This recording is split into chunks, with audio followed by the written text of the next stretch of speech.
అధ్యక్షతన జరిగిన మంత్రివర్గ భేటీ పలు కీలక అంశాలపై చర్చ.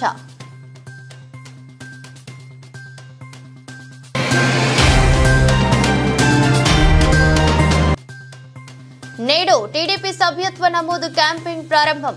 తొలి సభ్యత్వాన్ని తీసుకున్న టీడీపీ అధినేత చంద్రబాబు.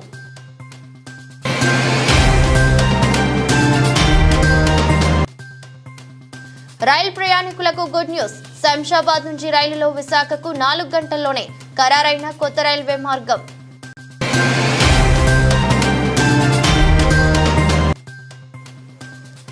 లుంబిని పార్కులో బ్రెస్ట్ క్యాన్సర్ పై అవగాహన పరుగు. పాల్గొన్న మంత్రి దామోదర రాజనరసింహ, పలువురు అధికారులు. తెలంగాణ కేబినెట్ భేటీ ఈ రోజు జరిగింది. డాక్టర్ బిఆర్ అంబేద్కర్ సచివాలయంలో సాయంత్రం 4 గంటలకు సీఎం రేవంత్ రెడ్డి అధ్యక్షతన జరిగింది. ఈ సమావేశంలో కొత్త రెవెన్యూ చట్టం ముసాయిదాకు ఆమోదం వేయడంతో పాటు గ్రామాల్లో కూడా రెవెన్యూ ఆఫీసర్ల నియామకం, హైడ్రాకు మరిన్ని అధికారాలు కట్టబెట్టడం, మూసీ నిర్వాసితులకు ఓపెన్ ప్లాట్ల కేటాయింపుపై నిర్ణయం తీసుకోబోతున్నట్లు చర్చ జరిగింది. దీంతో పాటు ఇందిరమ్మ కమిటీలు, కులగణన, ఎస్సీ వర్గీకరణకు సంబంధించిన విధి విధానాలపైన మంత్రివర్గంలో చర్చించి క్లారిటీ ఇచ్చారు. అలాగే ఉద్యోగులకు పెండింగ్ డిఏలపై కూడా నిర్ణయం తీసుకున్నారు. ఇక గత ప్రభుత్వం తెచ్చిన ధరణి పోర్టల్ స్థానంలో కొత్తగా భూమాత పోర్టల్ తీసుకొస్తామని కాంగ్రెస్ ప్రభుత్వం ప్రకటించింది. ఇక గతంలో వివిధ శాఖలకు పంపించిన వీఆర్ఓలు, వీఆర్ఏలతో ఈ పోస్టుల భర్తీకి నేటి మంత్రివర్గ సమావేశం ఆమోద ముద్ర వేశారు. మరోవైపు మూసీ నిర్వాసితులకు మెరుగైన R&R ప్యాకేజీ ఇచ్చేందుకు ప్రభుత్వం రెడీ అయినట్లు సమాచారం. ఇప్పటికే వారికి డబుల్ బెడ్రూమ్ ఇండ్లు ఇచ్చిన రేవంత్ సర్కార్ తాజాగా ORR వెంట ఓపెన్ ఫ్లాట్స్ ఇవ్వాలని చూస్తుంది. మొత్తం 600 నుంచి 700 ఎకరాలను మూసీ నిర్వాసితులకు కేటాయించాలని కేబినెట్ భేటీలో నిర్ణయించారని సమాచారం.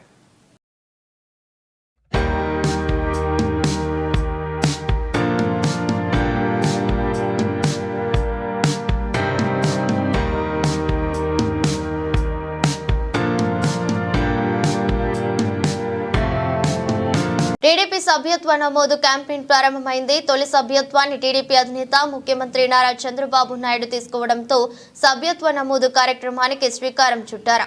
అయితే 100 సభ్యత్వంతో 5 లక్షల మేర బీమా సౌకర్యం కల్పించేలా సభ్యత్వ కార్యక్రమాన్ని రూపొందించింది తెలుగుదేశం పార్టీ. అంతేకాదు లక్షతో శాశ్వత సభ్యత్వం పొందేలా కొత్త విధానాన్ని ప్రవేశపెట్టింది. పార్టీ కార్యకర్తలకు లబ్ధి చేకూరేలా ప్రణాళికలు సిద్ధం చేస్తూ వస్తుంది టీడీపీ. 11:59 తొలి సభ్యత్వం తీసుకున్నారు టీడీపీ అధినేత చంద్రబాబు నాయుడు. టీడీపీ ఏపీ అధ్యక్షుడు పల్లా శ్రీనివాసరావు చేతుల మీదుగా తొలి సభ్యత్వం కార్డు అందుకున్నారు చంద్రబాబు. 100 రూపాయలు చెల్లించి తొలి సభ్యత్వం ఉండవల్లి గ్రామ అధ్యక్షుడి నుంచి నమోదు చేయించుకున్నారు చంద్రబాబు. మంగళగిరి టీడీపీ కేంద్ర కార్యాలయంలో తన సభ్యత్వాన్ని టీడీపీ జాతీయ అధ్యక్షులు నారా చంద్రబాబు నాయుడు రెన్యువల్ చేసుకున్నారు. ఇక రాష్ట్ర వ్యాప్తంగా ఈ రోజు నుండి టీడీపీ సభ్యత్వ నమోదు కార్యక్రమం ప్రారంభమైంది. ఈ సందర్భంగా టీడీపీ ఎంపీ లావు కృష్ణదేవరాయలు మాట్లాడుతూ టీడీపీకి కార్యకర్తలే బలమన్నారు. ప్రాణాలు అడ్డుపెట్టి మొన్నటి ఎన్నికల్లో టీడీపీని కార్యకర్తలు గెలిపించారన్న ఆయన వైసీపీ నేతలు బూత్ లోకి వచ్చి కొడుతున్న కార్యకర్తలు అలానే నిలబడి పార్టీని గెలిపించారని గుర్తు చేశారు. అందరూ సీరియస్ గా తీసుకుని సభ్యత్వ నమోదు రికార్డు స్థాయిలో అయ్యేలా చూడాలని పిలుపునిచ్చారు ఎంపీ లావు కృష్ణదేవరాయలు. కార్యకర్తలకు వచ్చే లాభాలు. తెలుగుదేశం పార్టీ సభ్యత్వ నమోదు కార్యక్రమం 2024 ప్రపంచవ్యాప్తంగా మొదలైంది. ఇప్పుడు మీరు చాలా సులభంగా మీ మొబైల్ ఫోన్ లేదా కంప్యూటర్ నుంచి వాట్సాప్, టెలిగ్రామ్, టీడీపీ వెబ్సైట్ ద్వారా సభ్యత్వ నమోదు చేసుకోవచ్చు.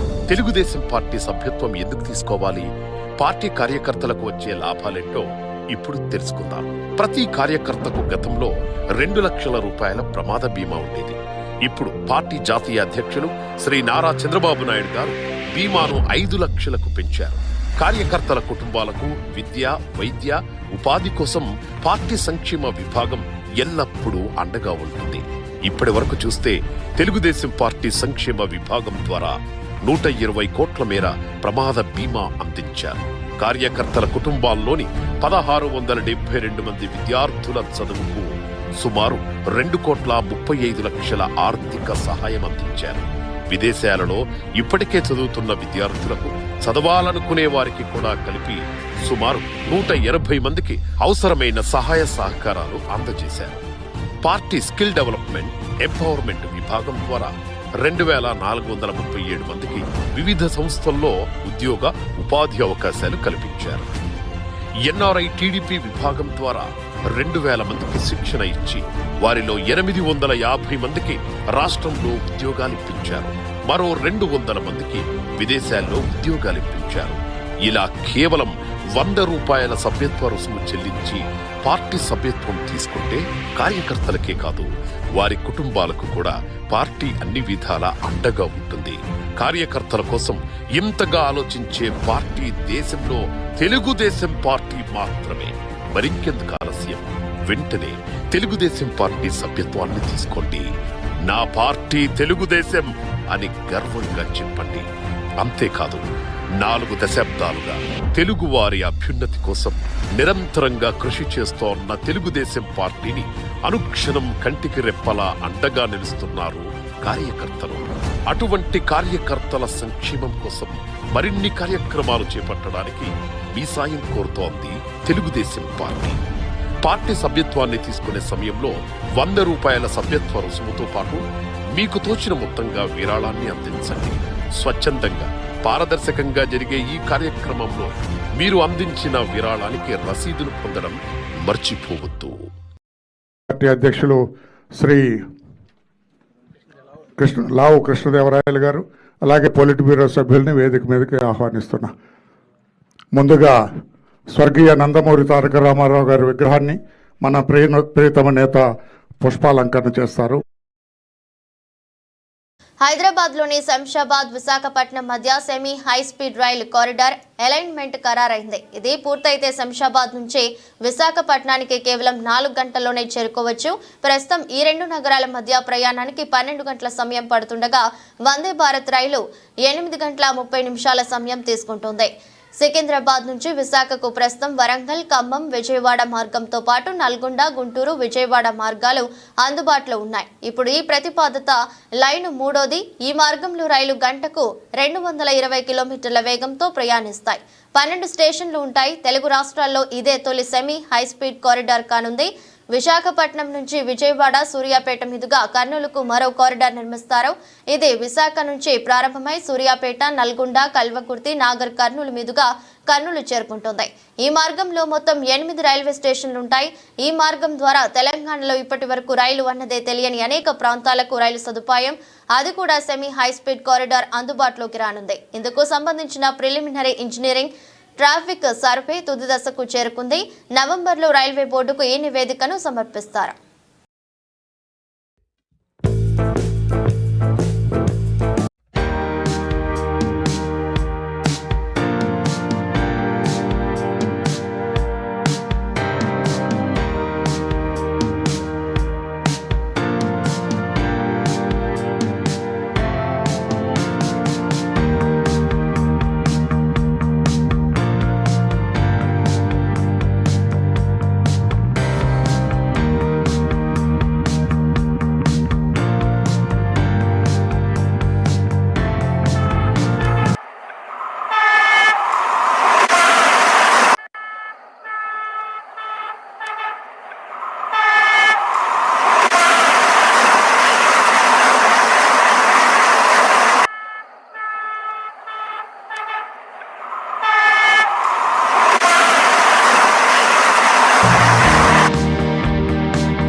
ఎంఎన్జే క్యాన్సర్ ఆసుపత్రి ఆధ్వర్యంలో హైదరాబాద్ లోని లుంబిని పార్క్ నుంచి ఎంఎన్జే క్యాన్సర్ ఆసుపత్రి వరకు నిర్వహించిన breast cancer awareness campaign and walk ను రాష్ట్ర వైద్య ఆరోగ్య కుటుంబ సంక్షేమ శాఖ మంత్రి దామోదర్ రాజ్ నరసింహ ప్రారంభించారు. ఈ సందర్భంగా మంత్రి మాట్లాడుతూ క్యాన్సర్ వంటి ప్రాణాంతక వ్యాధులను ఎదుర్కోవడానికి ఇలాంటి కార్యక్రమాలు ఉపయోగపడతాయన్నారు.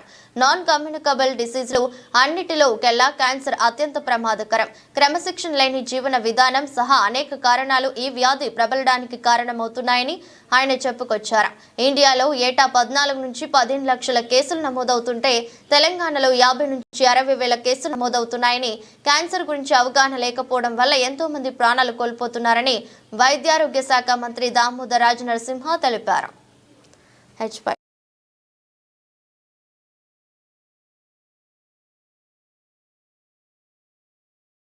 ప్రజలకు మహిళలకు అందరికీ తెలియాలి ఈ నాన్ కమ్యూనికబుల్ డిజీజ్ అనేది ఎంత ప్రమాదము. క్యాన్సరే కానీ, డయాబెటీసే కానీ, హైపర్ టెన్షనే కానీ, హార్ట్ అటాకే కానీ అన్నిట్లో చాలా ప్రమాదకరంగా గ్రాఫ్ పెరుగుతున్నది అంటే డయాబెటీస్ది, క్యాన్సర్ది. అందులో మహిళలకు సంబంధించి ఈ అవేర్నెస్ ప్రోగ్రాం ద్వారా గ్రామీణ ప్రాంతాలలో, పట్టణ ప్రాంతాలలో అన్ని జాగాలలో ప్రజలకు తెలియాలి క్యాన్సర్కు ట్రీట్మెంట్ ఉన్నది, ప్రివెన్షన్ ఉన్నది. Cancer is curable. కానీ ఇందులో ఉన్న మర్మం ఏంటి అంటే క్యాన్సర్ అర్లీ డిటెక్షన్ కావాలి. క్యాన్సర్ ద్వారకా తిరుమల శ్రీనివాస గోవింద వెంకటరమణ గోవింద అంటూ స్వామివారి ఆలయానికి వచ్చిన పలువురు యాత్రికులు భక్తి విశ్వాసాలతో తమ మొక్కుబడులు తీర్చుకున్నారు. స్వామికి ప్రీతికరమైన రోజు శనివారం కావడంతో ఆలయానికి దాదాపు 10,000 మంది పైబడి యాత్రికులు వచ్చి స్వామి అమ్మవార్లను దర్శించుకున్నారు. శ్రీవారి దర్శనానికి గంట సమయం పట్టింది. శ్రీవారి వైకుంఠ క్యూ కాంప్లెక్స్ లో 5 కంపార్ట్మెంట్లు భక్తులతో నిండిపోయాయి. ఆలయానికి వచ్చిన పలువురు యాత్రికుల ముందుగా కేశ ఖండనశాలలో మొక్కుబడులు తీర్చుకున్న దర్శనానంతరం వారంతా స్వామివారి ఉచిత అన్న ప్రసాదాన్ని స్వీకరించారు. అలాగే స్వామివారి నిత్య కళ్యాణంలో 100 జంటలు పాల్గొన్నారు. భక్తుల గోవింద నామ స్మరణలతో ఆలయ పరిసరాలు ఆధ్యాత్మిక శోభను సంతరించుకున్నాయి.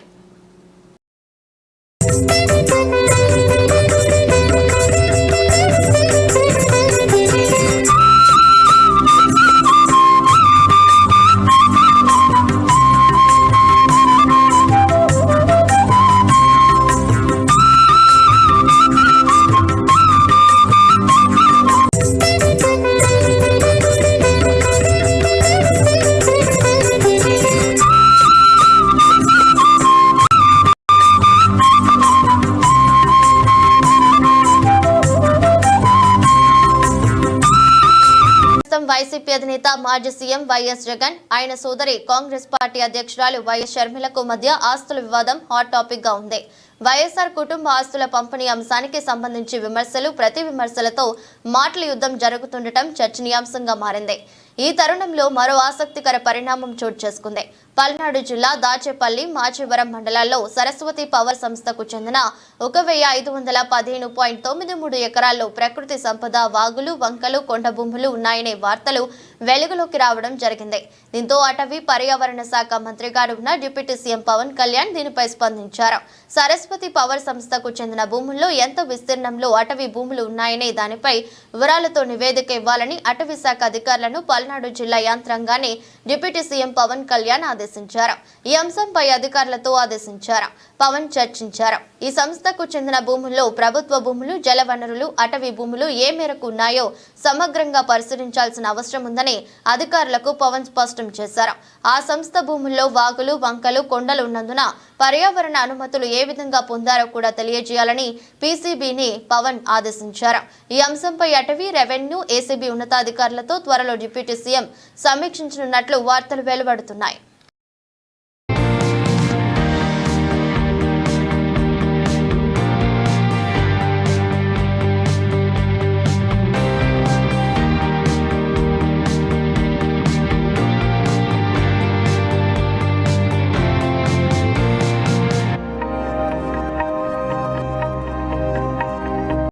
ప్రధాన కార్యదర్శి కేసీ వేణుగోపాల్ గారితో కుటుంబ సమేతంగా అరగంటకు పైగా సమావేశమైన టీపీసీసీ అధ్యక్షులు మహేష్ కుమార్ గౌడ్. అనంతరం కేసీ వేణుగోపాల్ తో రాష్ట్ర రాజకీయాలపై చర్చించారు. టీపీసీసీ అధ్యక్షులుగా 50 రోజుల పాటు తాను చేపట్టిన కార్యక్రమాలు, రాష్ట్రంలో ప్రభుత్వం చేపట్టిన అభివృద్ధి, సంక్షేమ కార్యక్రమాలు వివరించారు. ప్రతిపక్షాలు అడ్డగోలుగా చేస్తున్న ఆరోపణలు తిప్పికొడుతూ ప్రభుత్వ కార్యక్రమాలను ప్రజల్లోకి తీసుకెళ్తున్న తీరును వివరించారు. రాష్ట్ర ప్రభుత్వం గత 10 నెలలుగా చేపట్టిన 6 గ్యారంటీలు, రుణమాఫీ, ఉద్యోగాల నియామకాలు, స్పోర్ట్స్ స్కిల్ యూనివర్సిటీ ఏర్పాట్లు, విదేశీ పెట్టుబడులు తదితర అంశాలను కేసీకి వివరించారు. ప్రతిపక్షాలు పనిగట్టుకుని కాంగ్రెస్ పై చేస్తున్న దుష్ప్రచారం ఎలా తిప్పికొడుతూ ప్రభుత్వాన్ని పార్టీ ఎలా అండగా ఉంటుందో వివరించారు. నామినేటెడ్ పోస్టుల్లో పార్టీ కోసం పనిచేస్తున్న వారికి ఎలాంటి ప్రాధాన్యత ఇస్తున్నామో, పార్టీలో నాయకుల మధ్య సమన్వయం ఎలా చేస్తున్నామో అన్ని వివరించారు. పార్టీ కార్యవర్గ ఏర్పాటుపై కూడా చర్చించారు. అసెట్ ద్వారా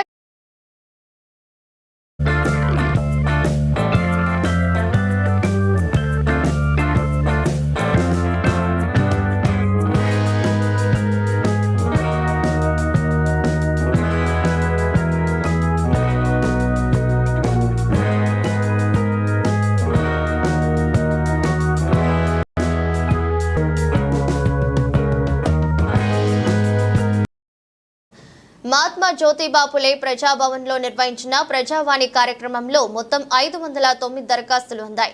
మైనారిటీ వెల్ఫేర్ శాఖకు సంబంధించి 200, రెవెన్యూ పరమైన సమస్యలకు సంబంధించి 76, విద్యుత్ శాఖకు సంబంధించి 57, పంచాయతీరాజ్ మరియు గ్రామీణాభివృద్ధి శాఖకు సంబంధించి 35, ప్రవాసీ ప్రజావాణి ద్వారా 5, ఇతర శాఖలకు సంబంధించి 136 దరఖాస్తులు అందినట్లు అధికారులు తెలిపారు. రాష్ట్ర ప్రణాళిక సంఘం వైస్ చైర్మన్ డాక్టర్ చిన్నారెడ్డి, ప్రజాపాలన ప్రత్యేక అధికారి శ్రీమతి దివ్య ఈ కార్యక్రమంలో పాల్గొని దరఖాస్తులు స్వీకరించారు. ప్రజాభవన్ కు వచ్చిన వారి సమస్యలు అడిగి తెలుసుకున్నారు.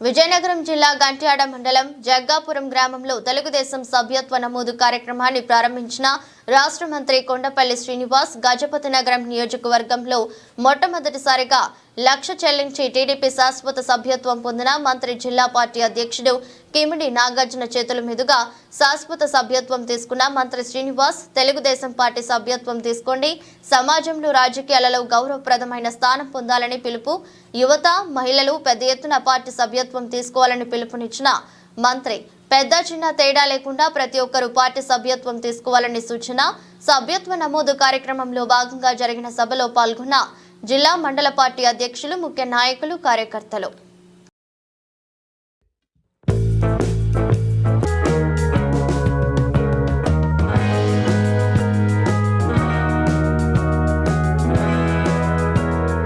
ప్రభుత్వం నూతన మద్యం పాలసీ వల్ల ప్రైవేటు మద్యం షాపులు ఇష్టారాజ్యంగా పల్లెల్లో వెలిశాయి. తాజాగా విజయనగరం జిల్లా వంగర మండలం మడ్డువలసలో జనావాసాల మధ్య ఏర్పాటు చేసిన వైన్ షాప్ తొలగించాలంటూ గ్రామస్తులు ఆందోళన చేపట్టారు. వైన్ షాప్ సమీపంలోనే గురుకుల పాఠశాల, ప్రభుత్వ కళాశాల, రామమందిరం ఉన్నాయని, మరోవైపు గ్రామానికి ఉన్న ఒకే ఒక మంచినీటి బోరు వైన్ షాప్ ఆనుకుని ఉండడంతో మహిళలు నీళ్లు తెచ్చుకోవడానికి ఇబ్బందులు పడుతున్నామని గ్రామస్తులు వాపోతున్నారు. మందుబాబులు ఆడవారిపై అసభ్యకరంగా ప్రవర్తిస్తున్నారని చెప్తున్నారు. ఈ నేపథ్యంలో వైన్ షాప్ ఎదుట టెంట్ వేసి నిరసన తెలిపారు. వైన్ షాప్ మాకు వద్దు అంటూ మహిళలు, యువకులు పెద్ద ఎత్తున అన్నాదాలు చేసి ఆందోళన చేపట్టారు.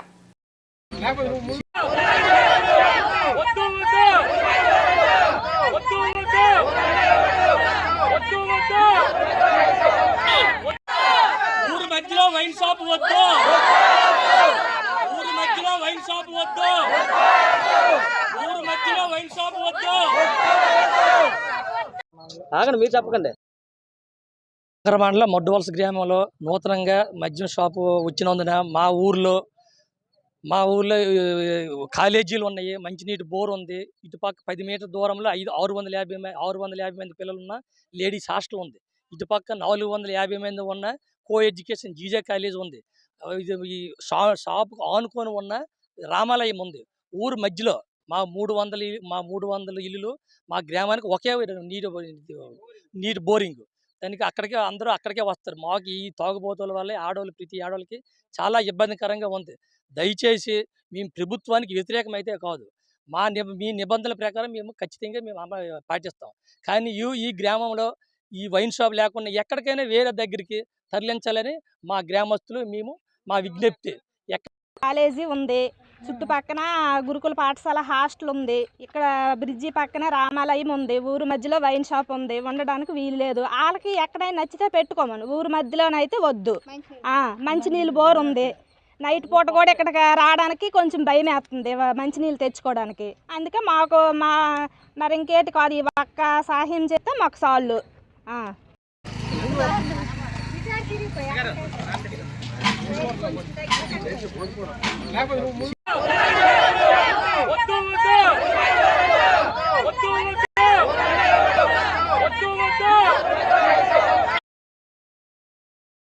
విశాఖ నగర ఖ్యాతిని ఇనుమడింపు చేసేలా అభివృద్ధి ప్రణాళికలను రూపొందించాలని సరైన కార్యాచరణలతో ముందుకెళ్లాలని అధికారులకు విశాఖ జిల్లా ఇన్ఛార్జ్ మంత్రి డోలా బాల వీరాంజనేయ స్వామి సూచించారు. కలెక్టరేట్లోని సమావేశ మందిరంలో వివిధ శాఖల అధికారులతో సమీక్ష నిర్వహించారు. ఆర్థికంగా శరవేగంగా అభివృద్ధి చెందుతున్న నగర గౌరవాన్ని ప్రతిష్ఠ కాపాడుకునేలా సమిష్టిగా పనిచేద్దామని పిలుపునిచ్చారు. ప్రభుత్వ లక్ష్యాలకు అనుగుణంగా పనిచేసి మంచి పేరు తీసుకురావాలని సూచించారు. దేశంలోనే అధిక ఆదాయ వనరులు కలిగిన నగరాల్లో విశాఖ ఒకటని, అభివృద్ధికి అన్ని రకాల అవకాశాలు ఉన్నాయన్నారు. అభివృద్ధి జరగాలని, పరిశ్రమలు రావాలని భోగాపురం అంతర్జాతీయ విమానాశ్రయాన్ని వీలైనంత త్వరలో అందుబాటులోకి తెచ్చేందుకు చర్యలు తీసుకుంటున్నట్టు మంత్రి వివరించారు. ఉచిత ఇసుక విధానం మరింత పారదర్శకంగా అమలు చేస్తామని స్పష్టం చేశారు. ఉద్యోగాల కల్పన, సేవల విస్తరణ, ఆరోగ్య పరిరక్షణ తదితర అంశాలపై ప్రధానంగా దృష్టి సారించినట్టు వెల్లడించారు. విభిన్న ప్రతిభావంతుల కోసం 25 ఎకరాల్లో క్రీడా మైదానం ఏర్పాటు చేశామన్నారు. ఇందుకోసం 200 కోట్లు ఖర్చు చేసినట్టు తెలిపారు. దీపావళి నుంచి ఉచిత గ్యాస్ సిలిండర్ల పథకం అమల్లోకి వస్తుందని, 48 గంటల్లో ఈ పథకానికి సంబంధించి డబ్బులు జమ అవుతాయన్నారు. సిఎస్ఆర్ నిధులతో కేజీహెచ్లో ఓపీ బ్లాక్ అభివృద్ధి చేయాలని కలెక్టర్కు మంత్రి సూచించారు.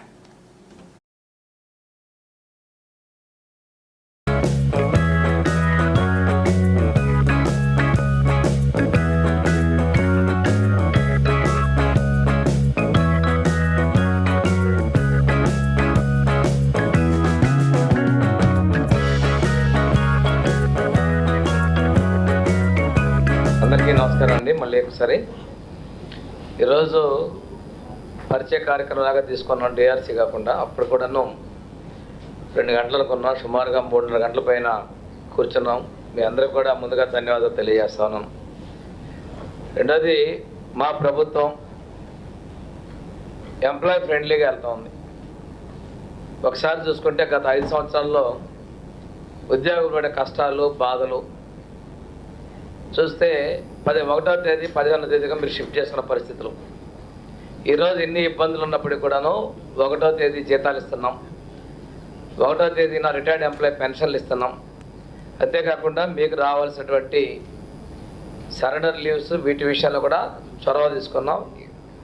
ఇప్పుడు త్వరలోనే కూడా వాటి విషయాల్లో సరెండర్ లీవ్స్ కూడా చాలా కాలం తర్వాత మీ క్లియరెన్స్ కూడా ప్రభుత్వం ఇవ్వబోతూ ఉంది. దీంతోపాటు చాలా కాలాల నుంచి మీకు రావాల్సినటువంటి సర్వీసెస్లో, బెనిఫిట్స్లో లాస్ అయినట్టు కూడా ప్రభుత్వం నుంచి సానుకూల చెప్పదంతా ముందుకెళ్తా ఉన్నాం. ఇప్పుడు ప్రజాప్రతినిధులు అందరూ కూడా ఒకటే చెప్పారు. స్టార్టింగ్లో నేను ఎంప్లాయీస్ బ్రీఫ్గా మాట్లాడడం జరిగింది. దయచేసి ఈ జిల్లా కూడా చాలా చిన్న జిల్లా అయిపోయింది. ఉన్నటువంటి ప్రజాప్రతినిధుల ఫోన్ నెంబర్లు అందరూ కూడా మీరు సేవ్ చేసుకోండి. సిపిఓ గారు దయచేసి మీరు ఆల్ డిపార్ట్మెంట్ గ్రూప్స్లో కూడా మన officers public representative number share చేయండి. అదేవిధంగా అందరూ district heads, concern authorities numbers కూడా మీరు పబ్లిక్ రిప్రజెంటేటివ్స్కి షేర్ చేసినట్టయితే ఇటువంటి గ్యాప్స్ రాకుండా ఉంటాయనేది మా భావన అండి. విశాఖపట్నం సిటీ అనేది చాలా వేగంగా అభివృద్ధి చెందుతున్న సిటీ. పారిశ్రామికంగా, విద్యాపరంగా, అదేవిధంగా పర్యాటక రంగంగా ముందుకెళ్తా ఉన్నాం. ఈ రాష్ట్రంలో అత్యధికంగా ఆదాయ వనరుల్ని అందించేటువంటి ప్రాంతం కూడా ఈ ప్రాంతం అనే విషయం మనం గర్వంగా చెప్పుకోవచ్చు. ఆర్థికంగా అభివృద్ధి చెందినటువంటి దేశ రాజధాని దేశంలో నగరాల్లో ఇదొక నగరం, ఈ ప్రాంతం ఒకటి ఉంది. ఈ ప్రాంతంలో విస్తారమైనటువంటి సముద్ర తీర ప్రాంతం, అదేవిధంగా ఫిషింగ్, ఆక్వా రంగాల్లో మనకి ఆదాయం, పారిశ్రామిక రంగాల్లో కూడా ఆదాయాలు వస్తూ ఉన్నాయి. ఈ రంగానికి అలంకరణగా కావచ్చు, లేకపోతే ఆర్థికంగా కావచ్చు, మనకి స్టీల్ ప్లాంట్ ఒకవైపు ఉంటే విశాఖపట్నం పోర్టు, మిగిలిన పోర్టు, ఈరోజు కొత్తగా వచ్చేటువంటి ఎయిర్పోర్టు, దీని కనెక్టివిటీలో భాగంగా మన ప్రజెంటేషన్లు తీసుకున్నట్లయితే మనం ఎలివేటెడ్ ఫ్లైఓవర్స్ అండ్ మనము మెట్రో రైల్ సిస్టమ్ కూడా చేసుకోవాలి ప్రతిపాదనలు ఉన్నాయి. ఏది ఏమైనప్పటికీ కూడాను వీలైనంత తొందరలో ఇవన్నీ పూర్తి చేశారు మన ప్రభుత్వం, మన ముఖ్యమంత్రిగా కంకణబద్దులై ఉన్నారు.